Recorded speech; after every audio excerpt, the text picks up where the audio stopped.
तुम ब्लैकमेल कर रहे हो मुझे? तुमने मर्डर किया है माहिरा, पूनम को मार दिया है तुमने और संजीव को मरने के लिए छोड़ दिया। तो कभी भी मर सकता है। मैंने कुछ नहीं किया है। होटल शाइनिंग मून 12 बजे आ जाना। किसी को कुछ नहीं पता चलेगा कि तुमने क्या किया है।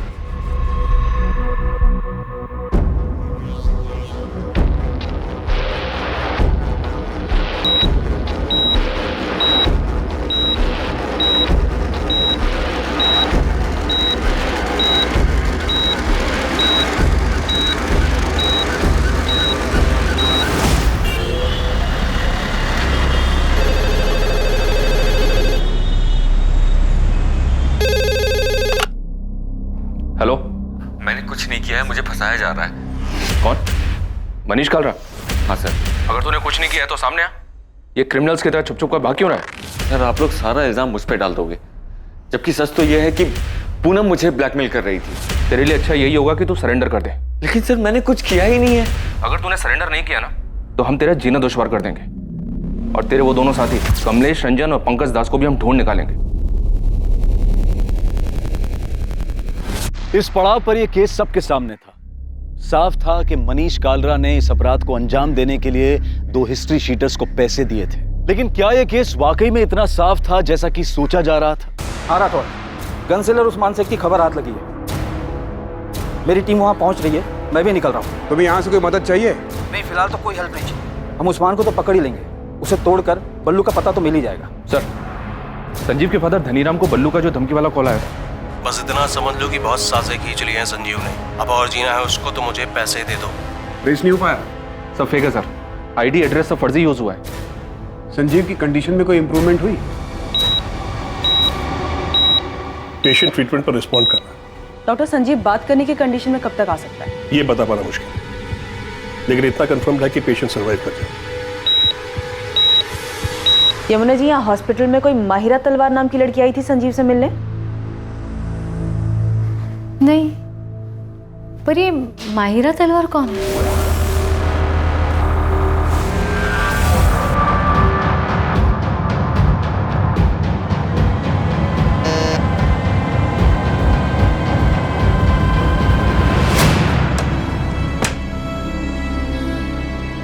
मुझे पता था तू आएगी माहिरा। छोड़ो, छोड़ो। तुम सिर्फ जबरदस्ती कर सकते हो ना? जबरदस्ती हो या मर्जी से मुझे कुछ फर्क नहीं पड़ता माहिरा। अगर मैं पुलिस को जाके ये बता दूं कि तुम मुझे हर्ट करने के लिए और मुझसे बदला लेने के लिए ये सब कर रहे हो तो? अरे शौक से जाओ। अरे तुम्हें तो जाने की भी जरूरत नहीं है। ये तुम्हारे फोन से पुलिस को फोन कर दो कि मैं तुम्हें परेशान कर रहा हूं। क्या हुआ? अरे पकड़ो, डर क्यों रही हो? उस वीडियो में तुम्हारा ऑडियो एकदम क्लियर सुनाई दे रहा माहिरा। तो अगर हमारी सारी दिक्कत ही पूनम है तो इस दिक्कत को जड़ से हटा देते हैं ना Sanjeev? Same coffee shop, same table, तुम्हारी आवाज एकदम क्लियर सुनाई दे रही है। शहर में बहुत सारी रॉबरीज हो रही हैं, लेकिन अभी तक कोई पकड़ा नहीं गया है। तो ऐसी ही किसी एक रॉबरी में पूनम भी तो मर सकती है। मैंने उसे नहीं मारा है। तुम्हारा ये खूबसूरत चेहरा, जेल की सलाखें, कभी सोचा है तुमने जेल में पुलिस तुम्हारे साथ क्या क्या करेगी?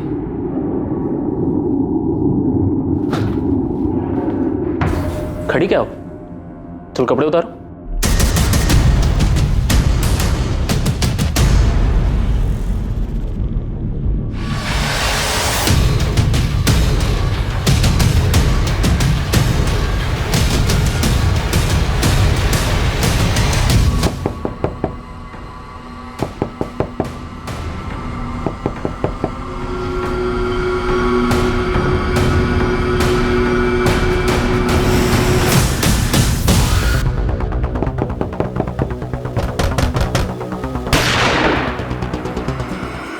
खेल खत्म उस्मान, गन नीचे रख दे। कोई होशियारी नहीं, वरना यही ठोक दूंगा। 3 सेकंड है तेरे पास। 1, 2, नीचे रख देगा। रख नीचे गन।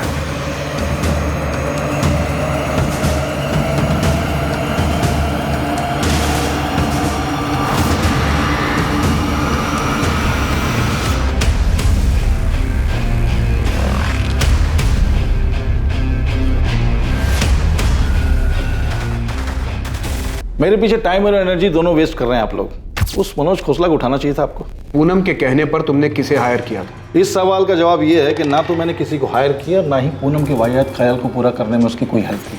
मैं सब कुछ बताऊंगा आपको, लेकिन आप मेरी बात पे यकीन नहीं करेंगे। आप रिसोर्सेज वेस्ट करेंगे, मेरे पीछे खबरी लगाएंगे, कॉल डिटेल्स निकलवाएंगे, लेकिन आपको मिलेगा कुछ नहीं। क्योंकि मैंने जो कुछ किया है बड़ी सफाई के साथ किया है। सर मैंने कुछ किया ही नहीं है। आप मनोज खोसला को उठाइए। ऐसा क्या जानते हो तुम मनोज खोसला के बारे में? शोर की दाढ़ी में तिनका, नर्वस है वो, उठाइए उसको। अच्छा, पूनम के बारे में एक बात और बताता हूं आपको मैं। पूनम गर्दन तक धसी हुई थी कर्जे में, 1 करोड़ से ज्यादा। वो सारा पैसा मनीष कार्ला नाम के बंदे से लेती थी। पूनम की गर्दन थी उसके हाथ में, तो पूनम के पास मनोज की गर्दन दबा के पैसे निकलवाने के अलावा कोई और रास्ता नहीं था। वो मनोज खोसला पे जोर दे रही थी कि वो फ्लैट बेचकर हिस्सा दे दे। फ्लैट की कीमत थी 1 करोड़ 25 लाख। मनोज, मुझे सिर्फ पैसे चाहिए, एनी हाउ जरूरत है मुझे। अब चाहे तुम मार्केट रेट पे 50% कैश दो या फिर फ्लैट बेचकर मुझे पैसे दो। इतना सब कुछ जानते हो तो ये बात पहले क्यों नहीं बताई गिरीश? सर आप इन्वेस्टिगेशन करते हैं तो थोड़ी बहुत इन्वेस्टिगेशन हम भी कर देते हैं। आपके ऑफिसर से जब बात हुई तब मैंने ठान लिया कि इस किलर को मैं भी ढूंढूंगा, और ढूंढना शुरू भी कर दिया। आपके ऑफिसर को मैंने संजीव का दूसरा नंबर दिया था, चेक कीजिए, देखिए। माहिरा तलवार को ढूंढिए सर, उसके चैट मैसेज चेक कीजिए। सर मैं दावे के साथ कह सकता हूं कि पूनम ने ये प्लान रचा ही नहीं। लूट दिखाने का कोई एंगल था ही नहीं। सर ये बात तो कोई भी अपनी परेशानी में अपने पर्सनल भड़ास निकालने के लिए कर सकता है, और पूनम ने भी सिर्फ और सिर्फ सोचा ही था, और वो इसलिए क्योंकि वो काफी डिस्टर्ब थी अपने पति और माहिरा के अफेयर को लेकर। आप मनोज खोसला को उठाइए, शायद कोई ठोस लीड दे दे आपको। और वैसे मैं तो आपके लिए अवेलेबल हूँ 24/7। Thank you.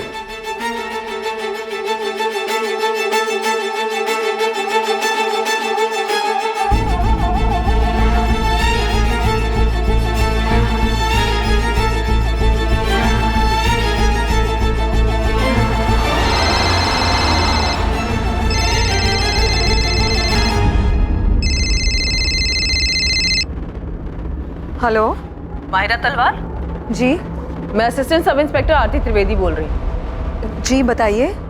बात करनी है, कब आ सकती हो रसिक विहार पुलिस स्टेशन? मैम कल मेरा वीकली ऑफ है तो मैं कल आ सकती हूँ। ठीक है, सुबह 10:30 बजे रसिक विहार पुलिस स्टेशन।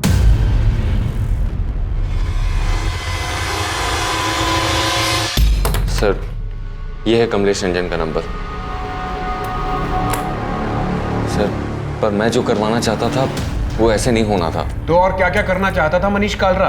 सर पूनम के घर पे अटैक का प्लान था ही नहीं, और प्लान में उसके हस्बैंड संजीव को किसी भी तरह का हार्म पहुंचाने का कोई इंटेंशन नहीं था हमारा, क्योंकि सर उससे मेरी कोई दुश्मनी है ही नहीं। सर मैं मानता हूं कि मैंने पूनम को मारने के लिए कमलेश को सुपारी दी थी, लेकिन ये काम ऐसे नहीं होने वाला था। सर कमलेश ने मुझे बताया था कि वो इसे रोड एक्सीडेंट में करेगा, उसके घर पे नहीं, ताकि पूनम का मर्डर एक हादसा लगे। पूरा प्लान रेडी है सेठ, कुछ ही दिनों में आपका काम हो जाएगा। अब तक तो काम हो जाना चाहिए था ना कमलेश। पूनम मुझे आए दिन धमकी दे रही है, मैं नहीं चाहता कि वो पुलिस के पास जाए। और एक तो तुम्हारा प्लान है कि अरे सेठ आप बेफिक्र रहिए, पूरी फील्डिंग हो चुकी है। पूनम कब पार्लर जाती है, किस रास्ते से घर जाती है, सब पता चल गया। किलिंग भी नहीं लगेगी, पूरा का पूरा एक्सीडेंट ही लगेगा। सर कमलेश ने बताया था कि वो एक काम रोड एक्सीडेंट में करेगा, पर जो हुआ वो प्लान का हिस्सा था ही नहीं। मेरा भरोसा कीजिए सर। तेरा भरोसा करे मनीष कालरा? मर्डर की सुपारी दी है तूने, और उस हिस्ट्री शीटर ने तुझे एक्सीडेंट बताया। उस हिस्ट्री शीटर की बात का भरोसा करें हम? साले कमलेश रंजन को भी लटकाऊंगा और साथ में तुझे भी। पूनम के मर्डर के बाद इसी नंबर पे बात हुई थी तेरी कमलेश के साथ? ये नंबर तो बंद है। उसने नहीं मारा है पूनम को। इनफैक्ट पूनम के मरने के बाद वो बाकी के पैसे तक लेने नहीं आया। और हम इस पर विश्वास कर ले? मैं सच कह रहा हूँ सर, ये किसी और का काम है। मैं सिर्फ पूनम को मरवाना चाहता था, क्योंकि तंग आ गया था मैं उससे। एक तो मेरे लोन के 1.5 करोड़ रुपए नहीं लौटा रही थी, और ऊपर से सर इस 2 नाव की सवारी में मेरा जीना मुश्किल हो गया था, फंस गया था सर मैं।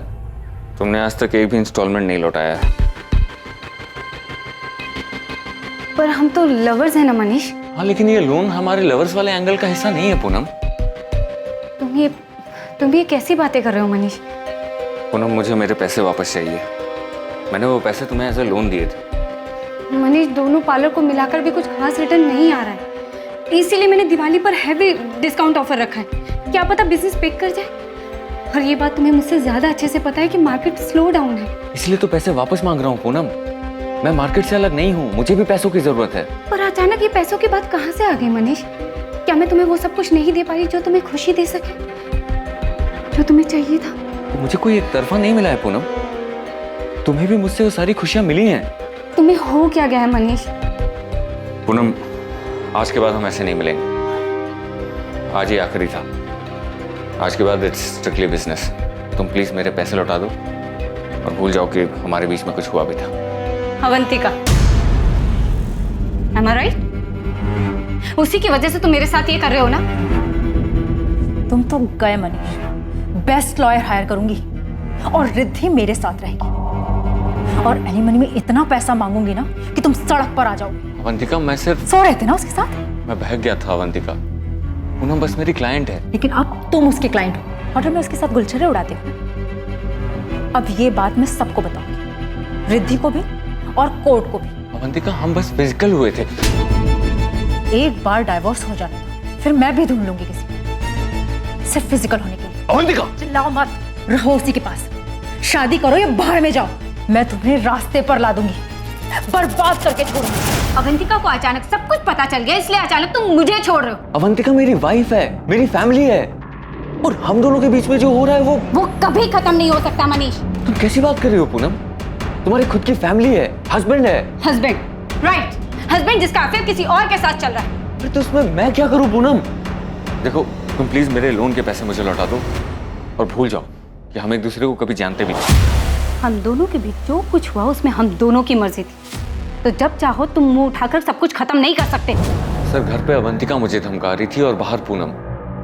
सर, अवंतिका तो मेरी वाइफ है, मैं उसे नहीं छोड़ सकता था, पर पूनम ने तो सारी लिमिट्स क्रॉस कर दी थी सर। मैं तुम्हें बर्बाद कर दूंगी मनीष, कहीं का नहीं छोड़ूंगी तुम्हें। ये सही नहीं है पूनम, तुम मेरे साथ थी क्योंकि तुम्हें भी अच्छा लग रहा था, पर अब नहीं।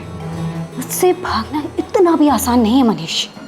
मैं तुमसे भाग नहीं रहा हूँ। मैं भागने भी नहीं दूंगी मनीष। अगर तुम्हारी वाइफ तुम्हें कोर्ट में ले जाने की धमकी दे रही है तो मैं तुम्हें पुलिस स्टेशन लेके जाऊंगी। लेकिन मैंने तुम्हारा किया क्या है पूनम? रेप किया है तुमने मेरा मनीष। नहीं, इनोसेंट मत बनो। तुमने मुझे लोन दिया, उसे वापस लेने के लिए तुम मुझे ब्लैकमेल कर रहे हो और जबरदस्ती रेप कर रहे हो। बस यही बात मैं पुलिस स्टेशन जाके बोल दूंगी। तुम ऐसा नहीं कर सकती पूनम। मैं बिल्कुल कर सकती, इनफैक्ट मैं ऐसा ही करूंगी। मैं दोनों के बीच में पिसता जा रहा था सर, लेकिन अपनी फैमिली की कसम खा के कह रहा हूँ कि मैंने ये नहीं करवाया। ये डिसाइड हुआ था कि कमलेश इस हादसे को एक्सीडेंट का रूप देगा, पर यहाँ तो रॉबरी और मर्डर हुआ है सर। सर, ये किसी और का काम है। सर, अभी जो नंबर मैंने आपको दिया था सर, जब पूनम के मर्डर की खबर आई थी ना, तो मेरी इसी नंबर पर कमलेश से बात हुई थी। ये क्या कर दिया कमलेश? दिमाग खराब हो गया है। ये खबर पढ़ के मैं खुद हैरान हूँ सेठ। तुमने क्या कहा था? उसका एक्सीडेंट होगा। अरे सेठ, हमने कुछ किया ही नहीं है। झूठ मत बोलो। मैं क्यों झूठ बोलूंगा सेठ? मैंने सुपारी उठाई, काम किया होता तो आपको फोन करता, बैलेंस पेमेंट लेने आता, और हमने तो एक्सीडेंट सोचा था ना, पर किसी टेढ़ी खोपड़ी ने घर में घुस के मार दिया तुम्हें। सर, मैं कसम खा के कह रहा हूँ कि मैंने सुपारी दी थी, लेकिन प्लान एक्सीडेंट का ही था। साले, तेरे जैसे मास्टरमाइंड और कमलेश जैसे हिस्ट्री शीटर पर भरोसा करने लगे ना, तो हमें नौकरी छोड़ के घर बैठ जाना चाहिए।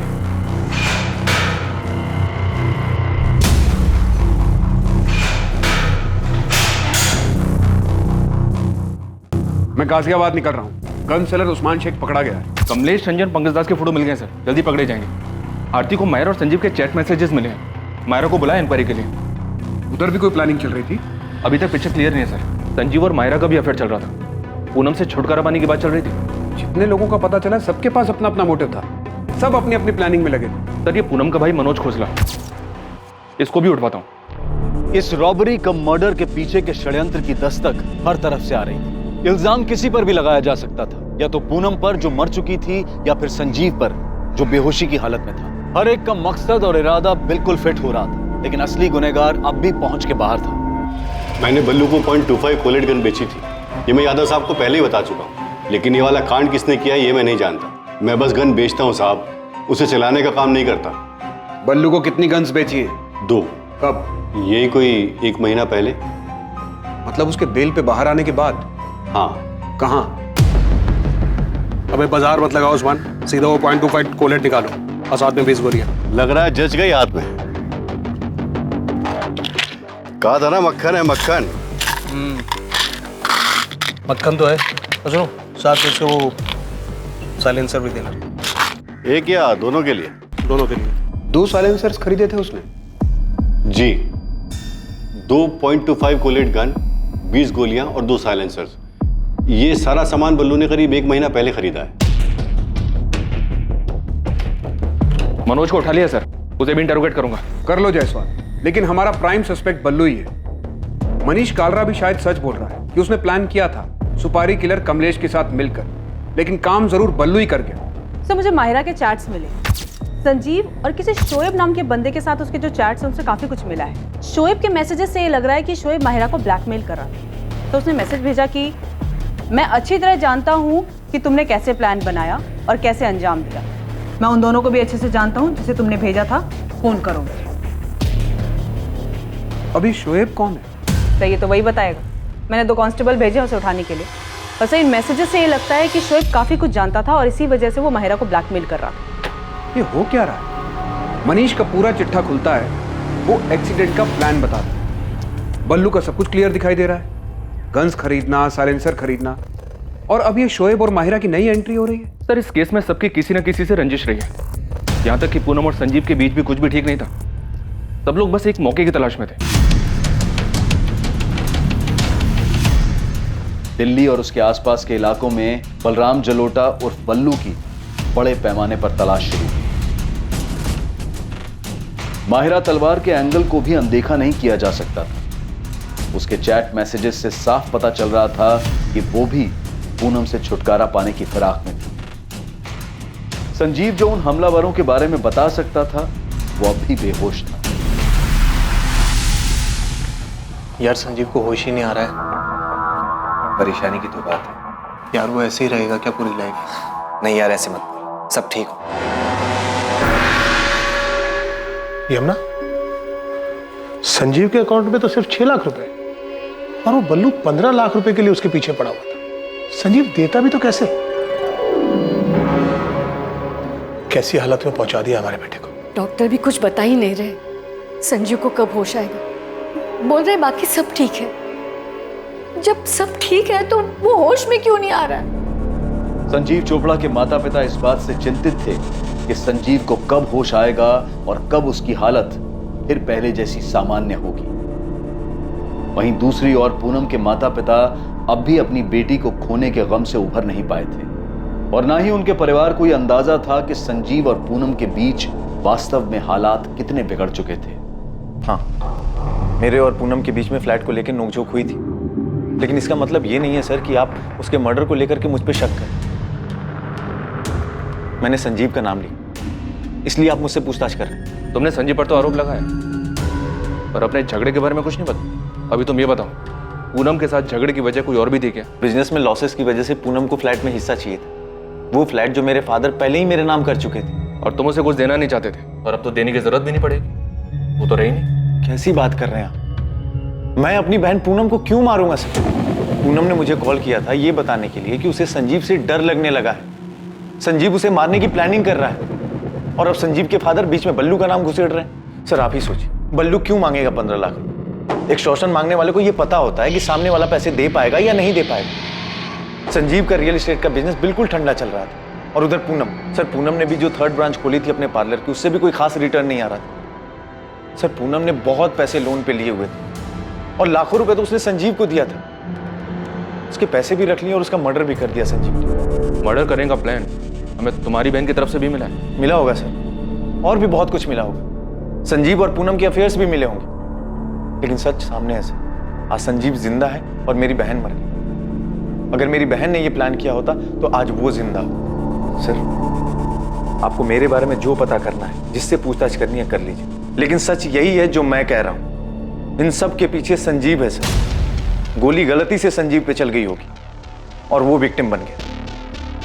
कहो तो तुम्हारे और संजीव के सारे मैसेजेस दिखाऊं? काफी परेशान थे तुम दोनों। पूनम संजीव को नहीं छोड़ रही थी। तुम्हें लगा हॉस्पिटल नहीं जाओगी तो पुलिस के रडार से बच जाओगी। मैम हॉस्पिटल जाती भी तो क्या करती? संजीव से मिलने से पहले मुझे 1000 सवाल के जवाब देने पड़ते। संजीव और मैंने कई बार डिस्कस किया कि हम आगे क्या करेंगे, लेकिन संजीव में कभी हिम्मत ही नहीं थी कि वो सीधा सीधा जाके पूनम से बात कर सके। तुम उसे बता क्यों नहीं देते कि तुम किसी और के साथ रहना चाहते हो? पूनम ना बहुत बहुत पजेसिव। तो क्या मैं ये समझूं कि तुम मेरे साथ सिर्फ एंजॉयमेंट के लिए हो? ऐसा नहीं है मायरा, तुम बात समझने की कोशिश करो। पिछले 1-1.5 साल से मेरा बिजनेस बहुत डाउन चल रहा है और मैंने पूनम से बहुत सारे पैसे लिए और पूनम ने भी वो पैसे सामने से लोन पर उठाए।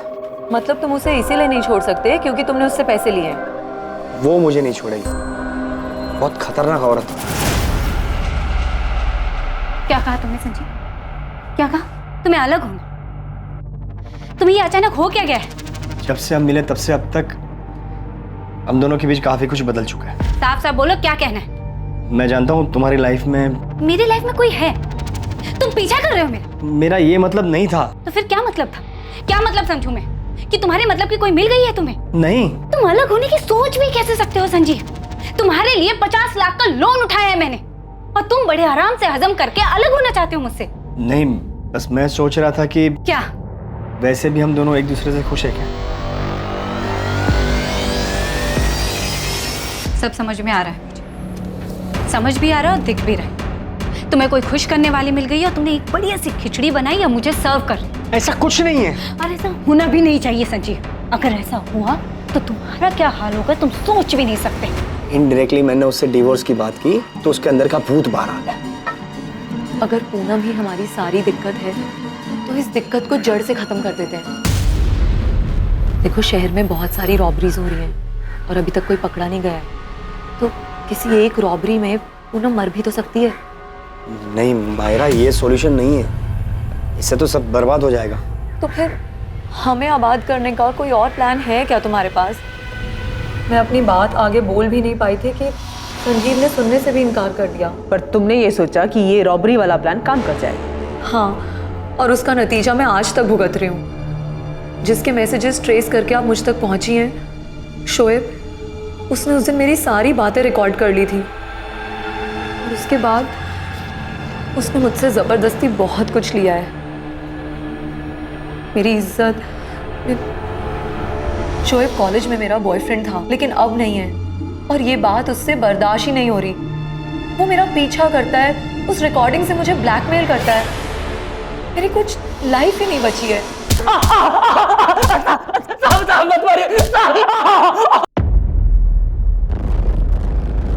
सब जानता है ना तू? बोल संजीव चोपड़ा घर में डाका किसने डाला? किसने डाका डाला? मैडम मुझे कुछ नहीं पता, मुझे सच में कुछ नहीं पता। तूने माहिरा को ब्लैकमेल किया, उसे होटल में बुलाया, ब्लैकमेल करके उसे यूज किया। मैडम मैं तो उससे प्यार करता हूँ मैडम। भले इसको प्यार कहते हैं? प्यार कहते हैं इसे? बता वो दोनों किलर्स कौन थे? किसने भेजा था उन्हें? माहिरा ने? बोल। मैडम मुझे सच में कुछ नहीं पता मैडम। मैंने तो बस संजीव और माहिरा की बातें सुनी थी और माहिरा को वापस पाने के लिए मैंने उनका वीडियो बनाया और उसको ब्लैकमेल करने लगा। मुझे माफ मैडम मैं आपके पैर पकड़ के माफी मांगता हूँ। मैं माहिरा के भी पैर पकड़ के माफी मांग लूंगा। प्लीज मुझे मत मारिए मैडम, प्लीज मुझे माफ कर दीजिए मैडम, प्लीज मुझे माफ कर दीजिए। सर, ये मनोज इस केस में फिट ही नहीं बैठता है। इसके पेरेंट्स तो ये सुनकर शॉक्ड हो गए थे कि भाई बहन के बीच फ्लैट को लेकर झगड़ा चल रहा था। मायरा से भी कुछ पता नहीं चला। तब शोएब कन्फेस कर रहा है, वो माहिरा को सिर्फ ब्लैकमेल कर रहा था, कोई एंगल नहीं है। तब तो एक ही एंगल बचता है, बल्लू का। सबसे पहले उसी का नाम आया था, सब फिट बैठता उस पर। हाँ नदीम बोल, बल्लू की कोई खबर? बल्लू की तो खबर नहीं मिली साहब, पर ये मनीष ने जिसको सुपारी दी थी कमलेश रंजन, वो वापस लौटा है। यहाँ हुसैन नगर में किराए पे कमरा उठाया है। तू नजर रख, मैं पहुंचता हूँ अभी। सर, ये कमलेश रंजन वापस लौटा है। उठाओ उसे। ये तो साफ है कि पूनम चोपड़ा को मारने की सुपारी मनीष कालरा ने दी थी, लेकिन उसका कहना है कि मर्डर उसकी सुपारी पर नहीं। मनीष तो है हमारे पास लॉकअप। एक बार कमलेश हाथ लग जाए तो पता चल जाए कि कमलेश के दिमाग में क्या चल रहा है। कहीं उसने मनीष से कुछ झूठ तो नहीं बोला? ठीक है, मैं बात करता हूँ।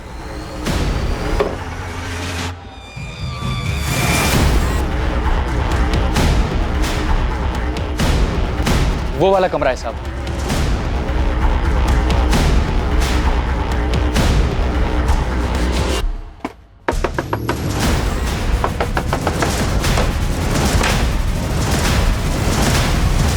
हमारा निशाना कभी नहीं चूकता। कमलेश रंजन, तुमने जो किया है उसे भुगतना तो पड़ेगा मनीष। तुमने अपनी कब्र खुद खो दी है। माफ कर दो मुझे, मैं तो बस सब पहले जैसा ठीक करना चाहता था। पहले जैसा अब कुछ नहीं रहा मनीष, सब कुछ बिगड़ चुका है। ये दरार तुमने पैदा की, खूनी बन गए तुम। कहाँ है तेरा साथी पंकज? पता नहीं साहब, ये कांड होने के बाद हम अपने अपने रास्ते निकल गए। उसके बाद बात नहीं हुई हमारी। वो कोलकाता की तरफ गया था। कैश कितना था और गहना कितना मिला? काहे का कैश? अबे वो कमलेश, ज़्यादा होशियारी मत कर, समझा? वो मनीष हमारे हाथ में है, प्लान जानते हैं हम। 3-4 और रॉबरी तेरे नाम पे डाल देंगे, गोली मार देंगे, कोई नहीं आएगा तुझे पूछने कमलेश। हाँ साहब, आप कर सकते हो, पर मुझे मारने से असली मुजरिम तो नहीं मिलेगा ना। मैं खुद हैरान हूँ। मनीष सेठ से सुपारी मैंने उठाया था। मैं और पंकज ये काम 16 तारीख को करने वाले थे। एक्सीडेंट के लिए हमने गाड़ी भी जुगाड़ लिया था, और उससे पहले ही 14 की रात को कोई ये कांड कर दिया। तो सुपारी गैंग में तुझे खबर नहीं मिली कि एक ही आदमी की डबल सुपारी बट रही है? नहीं पता चला साहब, जितों को जानता हूँ पूछ पूछ के थक गया हूँ।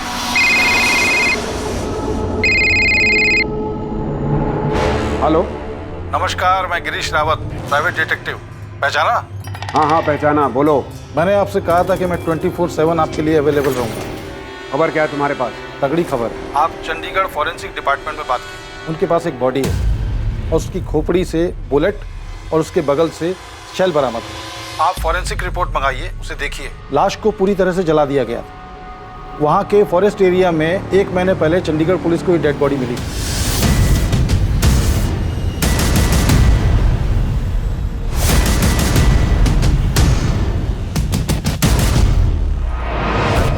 ये चंडीगढ़ वाले मर्डर केस में बुलेट .25 कॉलेट गन से चलाई गई थी। तुम्हें कैसे मालूम कि .25 कॉलेट गन हमारे केस में भी शामिल है? थैंक यू इंस्पेक्टर, आप तो तारीफ करेंगे नहीं तो सोचा मैं ही थैंक यू बोल देता हूँ। वैसे ये इन्फॉर्मेशन मुझे अपने चंडीगढ़ नेटवर्क से मिली थी, पर आज तक चंडीगढ़ पुलिस को ये नहीं मालूम कि डेड बॉडी किसकी है। शायद ये इन्फॉर्मेशन आपके कुछ काम आ जाए। 2 .25 कोलेट गन, 20 गोलियां और 2 साइलेंसर्स। ये सारा सामान बल्लू ने करीब 1 महीना पहले खरीदा है। जी सर, जंगल में मिली थी बॉडी 17 सितंबर की बात, एकदम जली हुई कंडीशन में। आज तक पहचान नहीं हो पाई विक्टिम की, वैसे पहचानना मुश्किल है। ये मर्डर बलराम जलोटा उर्फ बल्लू का ही काम होगा। हाँ, दिल्ली पुलिस हेडक्वार्टर से वांटेड लिस्ट आई, उसमें फोटो मिला है उसका। बल्लू हमारे यहाँ से wanted, murder cum robbery case. Murder में यहाँ जो गन यूज हुई है वो .25 कॉलेट गन है। शायद तुम्हें भी यही मिला। हाँ यही है। बुलेट विक्टिम के स्कल से रिकवर हुआ था और सेल भी वहीं पास में पड़ा था। FSL के पास ही है वो, और रिपोर्ट दी है उन्होंने कि गोली .25 कॉलेट गन से ही चली थी। मुझे FSL से वो बुलेट चाहिए। मेरा ऑफिसर अंकुर सिन्हा ये कोऑर्डिनेट करेगा। बुलेट आपको मिल जाएगी सर। क्राइम सीन और बर्न्ड बॉडी के फोटो भी हैं हमारे पास, पर बॉडी हमने क्रिमिनेट कर दी। पर विक्टिम का DNA प्रिजर्व्ड है। आइडेंटिटी ट्रेस करने में दिक्कत इसलिए आ रही है क्योंकि कोई मिसिंग रिपोर्ट ही मैच नहीं हो पा रही है। एक अनजान आदमी की चंडीगढ़ में हुई हत्या और उस हत्या में इस्तेमाल की गई गन का संजीव और पूनम के घर पर हुई डकैती और हत्या के केस से निश्चित तौर पर संबंध था। मगर इन कड़ियों को जोड़ पाना और प्राइम सस्पेक्ट बलराम जलोटा और बल्लू तक पहुंच पाना पुलिस के लिए आसान साबित नहीं होने वाला। इस मामले में हॉस्पिटल से अभी कुछ और चीजें सामने आनी थी, जहां संजीव चोपड़ा धीरे धीरे रिकवर हो रहा था। सर, एक गुड न्यूज है। ये खबर मैंने आपको पहले इसलिए नहीं दी बिकॉज मैं आपको डिसअपॉइंट नहीं करना चाहता था। संजीव चोपड़ा को होश आ गया डॉक्टर? जी हाँ, 3 दिन पहले ही। अब संजीव बात करने की कंडीशन में है, लेकिन मैं आपको 5 मिनट से ज्यादा अलाउ नहीं कर सकता। इन्वेस्टिगेटिंग टीम को उम्मीद थी कि संजीव चोपड़ा होश में आकर उन्हें हमलावरों के बारे में बताएगा, कोई जानकारी या सुराग देगा। लेकिन क्या वाकई ये जानकारी कुछ अलग साबित होने वाली थी, जो कि इन्वेस्टिगेटिंग टीम को पहले से नहीं पता था? संजीव,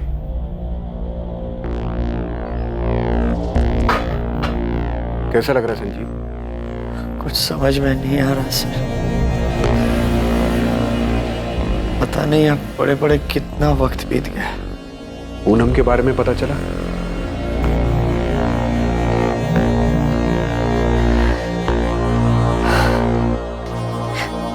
मुझे यकीन नहीं हो रहा मैं कैसे बच गया। तुम्हारे फादर ने तुम्हारे कजन बल्लू का नाम लिया, वो धमका रहा था तुम्हें? हाँ सर, बल्लू ने ही धमकी दी थी। मुझे क्या पता था वो सच में ऐसा कुछ करेगा। पक्का वो बल्लू ही था? हाँ सर, वो बल्लू ही था। अरे कौन है भाई?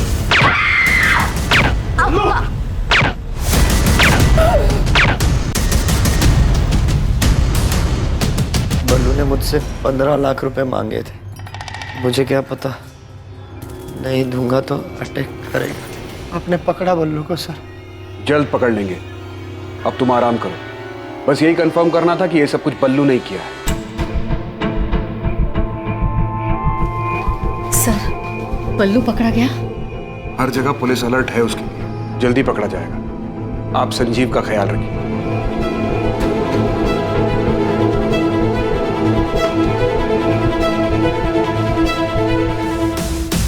दोनों भाई हैं, जसवंत गिल बड़ा और मनप्रीत गिल छोटा है। ऑलमोस्ट हर दिन दिखते हैं हॉस्पिटल में दोनों। संजीव और ये दोनों भाई ग्वालियर में एक साथ ही बड़े हुए हैं। ग्वालियर में संजीव के ग्रैंडफादर थे।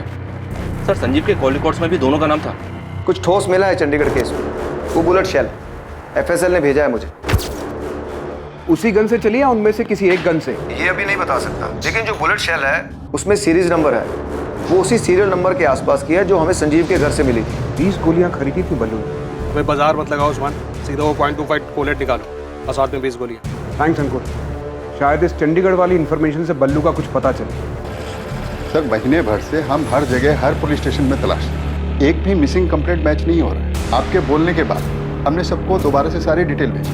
सतीश, तुम चंडीगढ़ के 16 और 17 सितंबर के सीसीटीवी फुटेजेस दे सकते हो, खासकर टोल नाका और सारे एंट्री एग्जिट पॉइंट्स के? ठीक है, 1-2 दिन दो मुझे, भिजवाता हूँ।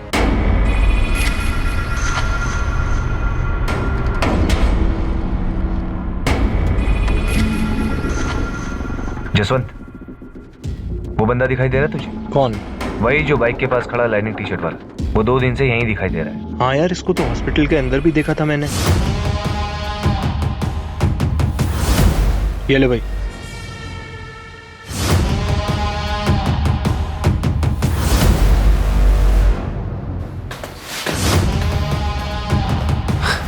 जसवंत, तुझे कुछ गड़बड़ लग रही है क्या? नहीं यार, लग तो नहीं।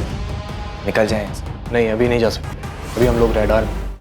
हाँ, मनप्रीत और जसवंत संजीव के बचपन के दोस्त हैं। हाँ, पूछा था मैंने, बताया उन दोनों ने। और आप उनके बारे में क्यों पूछ रही हैं? ऐसे ही पूछताछ करने की तो आदत है हमारी। वैसे धनीराम जी, आप मुझे बताइए कि जसवंत और मनप्रीत को कैसे पता चला कि संजीव हॉस्पिटल में है और उसकी वाइफ पूनम की डेथ हो गई है? आपने फोन किया था? जी नहीं, उन्होंने फोन किया था। सर, चंडीगढ़ के सीसीटीवी फुटेजेस के तकरीबन 60% फुटेजेस स्कैन कर रही हैं, पर बल्लू कहीं भी नहीं दिख रहा है। डबल मर्डर केस में बल्लू पकड़ा गया, अंडर ट्रायल था। 2 महीने पहले वो बेल पर बाहर आया था। पहले महीने वो रेगुलर गाजियाबाद जेल में जाके हाजिरी देता रहा। उसके बाद वो वहां नहीं गया। 14 सितंबर लास्ट डेट थी जब वो हाजिरी देने गया था। उसके बाद से बल्लू किसी को दिखाई नहीं दी। संजीव के घर कांड होने के बाद ना हमें दिखाई दे रहा है, ना चंडीगढ़ के सीसीटीवी फुटेज में दिखाई दे रहा है। ऐसे कहां जा सकता है कि किसी को दिखाई ना दे? एक काम करो, संजीव के दोनों दोस्त जसवंत और मनप्रीत, इनको उठा लो। क्या पूछना है बाद में देखेंगे। जी सर। और बल्लू की माँ उषा, देखते ही गोली मार दीजिए बल्लू को। मेरा बेटा नहीं है वो। उनको उठाना नहीं, उनका डीएनए सैंपल चाहिए। बल्लू किसी को दिखा नहीं और शायद अब दिखेगा भी। आपको मेरा डीएनए सैंपल चाहिए? आपका भी और आपके हस्बैंड धीरज जलोटा जी का भी। क्यों? उषा जी, हमें डाउट है कि बल्लू मर चुका है। इन्वेस्टिगेटिंग टीम को अपराध का षड्यंत्र समझ आने लगा था। क्या हुआ यमुना? वो पुलिस जसवंत और मनप्रीत को लेके गई। अब पुलिस को जसवंत और मनप्रीत से क्या चाहिए?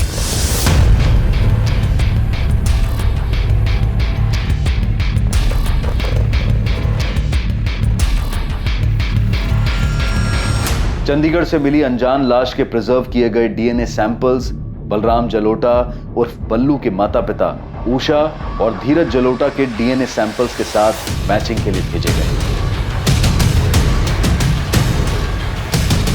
बैठ जाओ।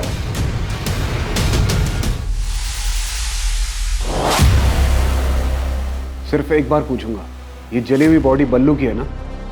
भूल के ना तो बोलना ही मत। सीसीटीवी में देखे हो तुम दोनों। हमारी मार झेल नहीं पाओगे, फिर आवाज नहीं, चीख निकलेगी।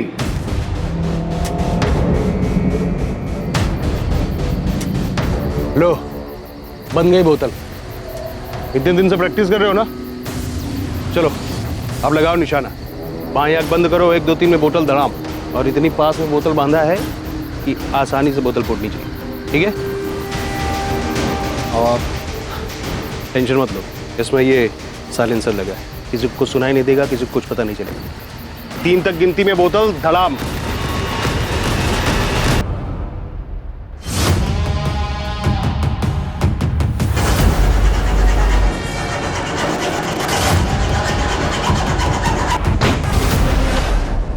कौन है? कौन है ओए? कौन है? सर, प्लान हमारा नहीं था सर। हमें तो सिर्फ पैसे मिलने वाले थे और घर में कोई लूट भी नहीं हुई थी। सर, प्लान हमारा नहीं था सर। हमें तो सिर्फ पैसे मिलने वाले थे और घर में कोई लूट भी नहीं हुई थी। तो चेक साइन कर देना यार संजीव।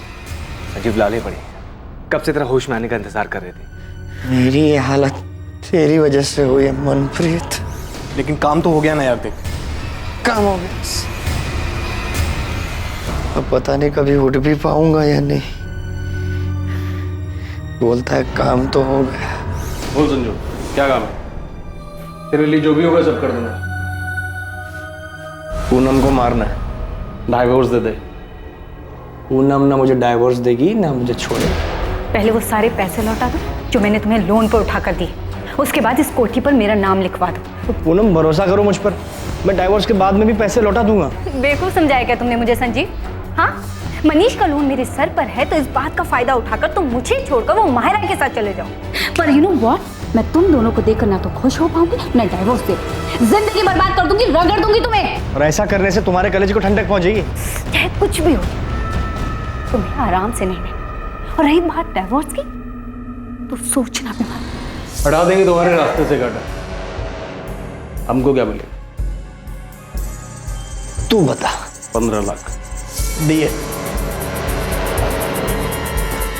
लेकिन तू ये कांड नहीं करेगा। तो तुम करोगे? मेरे 2 दोस्तों को तैयार कर, गन चलाने की ट्रेनिंग दे, वो करेंगे काम। ऐसा तभी तो पुलिस को लूट और रॉबरी का केस लगेगा और मैं बोलूंगा कि तू एक्सटॉर्शन के पैसे के लिए मेरे पीछे पड़ गया था, तो पुलिस के रडार में आएगा ही नहीं और पुलिस तुझ तक पहुंच नहीं पाएगी। देखो, शहर में बहुत सारी रॉबरीज हो रही हैं और अभी तक कोई पकड़ा नहीं गया है, तो किसी एक रॉबरी में पूनम मर भी तो सकती है। एक तरफ पुलिस को लूट और रॉबरी का केस लगेगा और दूसरी तरफ तेरा नाम आएगा एक्सटॉर्शन। पुलिस किसी नतीजे पर पहुंच नहीं पाई और थोड़े दिनों में अपने आप ये केस बंद हो जाएगा। धन्य हो मेरे भाई। मैं सोच रहा था कि अपने खानदान में सिर्फ क्रिमिनल बुद्धि ना मेरे पास ही है, लेकिन तुम तो मुझसे भी आगे की सोच रहे हो। कमाल है। जसवंत और मनप्रीत को सिखा गन कैसे चलाते हैं। गन पर साइलेंसर होना चाहिए। टेंशन मत लो, हो जाएगा। कब करना है फाइनल डेट बता। तू गन का इंतजाम कर, ट्रेनिंग दे, डेट में बता दो।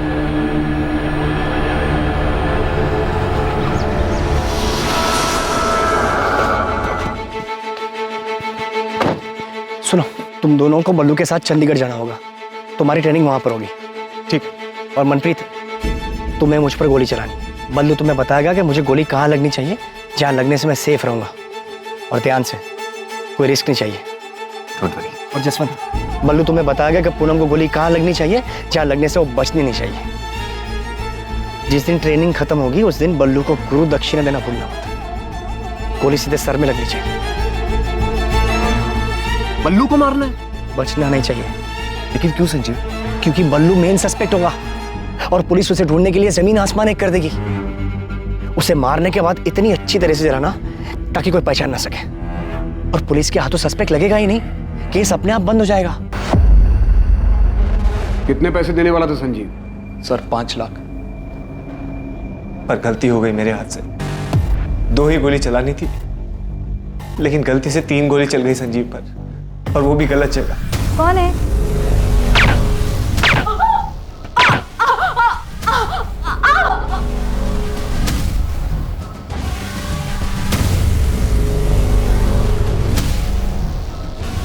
चला, अब गोली चला मुझ पर।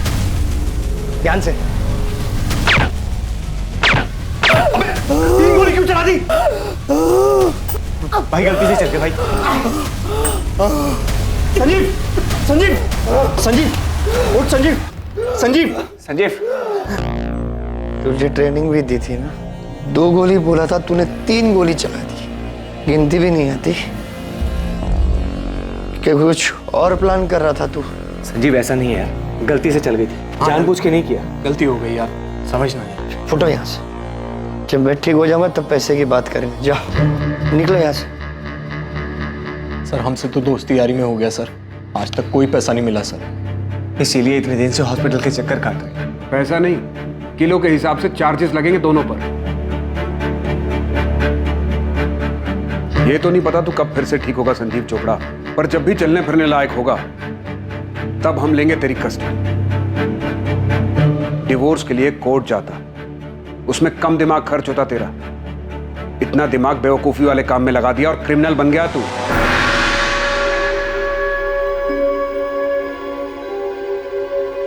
संजीव के माता पिता इस खुलासे से हैरान थे कि अपनी पत्नी से छुटकारा पाने के लिए उनके बेटे संजीव ने ऐसा क्रूर षड्यंत्र रचा। मैं शुरू से ही कह रहा था आप लोगों को कि ये सब संजीव का किया हुआ। माहिरा ने पूनम से छुटकारा पाने के लिए दिल्ली में हो रही रॉबरीज की आड़ में इस तरह से रॉबरी और मर्डर के बारे में सोचा था, लेकिन इन्वेस्टिगेशन में सामने आया कि असल में हुए अपराध में माहिरा की कोई भूमिका नहीं थी। डीएनए रिपोर्ट आ गई है सर, और मैच भी हो ही गया होगा। जी हाँ सर, वो जली हुई डेड बॉडी बलराम जलोटा और बल्लू की ही थी। ऐसी आपराधिक और खतरनाक बातें सोचने में हम इंसानों के दिमाग का कोई तोड़ नहीं। संजीव चोपड़ा, जसवंत गिल और उसके छोटे भाई मनप्रीत गिल पर बलराम जलोटा और पूनम चोपड़ा की हत्या के लिए आईपीसी की धारा 302 के चार्जेस लगे हैं। पुलिस संजीव के हॉस्पिटल से डिस्चार्ज होने का इंतजार कर रही है ताकि उसे कस्टडी में लिया जा सके। न जाने ऐसे कितने ही उदाहरण हैं जहां किसी अपराध को अंजाम देने की लोगों की बेवकूफी भरी सोच उन्हें अपराध के ऐसे रास्ते पर धकेल देती है जहां उनकी इच्छाओं के विपरीत ताउम्र उन्हें इसके नतीजों का सामना करना पड़ता है और वो सलाखों के पीछे पहुंच जाते हैं। फिर भी बार बार यही देखने को मिलता है कि जुर्म की सोच कई लोगों के दिमाग में पनपती ही रहती है। ऐसे मूर्खतापूर्ण अपराध के बारे में सोचते वक्त दिमाग इतना मजबूत कैसे हो जाता है, और वही दिमाग किसी टकराव की स्थिति से बाहर निकलने का आसान सा रास्ता खोजते वक्त इतना असहाय क्यों हो जाता है। डिवोर्स लेकर अलग होने में तकलीफ हो सकती है, लेकिन इससे किसी की जान नहीं जाएगी, ना खुद की और ना ही किसी और की। जुर्म की अंधी गली के आखिर में सिर्फ अंधेरा ही मिलता है, और साथ ही मिलता है अपराधी होने का अभिशाप और बचे हुए जीवन को पछतावे में काटने की सजा। Crime never page. अब मैं अनूप सोनी आपसे विदा लेता हूं। कल रात कौन बनेगा करोड़पति के करमवीर एपिसोड के बाद आपसे फिर मुलाकात होगी एक नए केस के साथ। और याद रखें, क्राइम और आपके बीच में सिर्फ इतना फर्क है कि आप कितने सतर्क हैं। सतर्क रहें, सुरक्षित रहें। जय हिंद।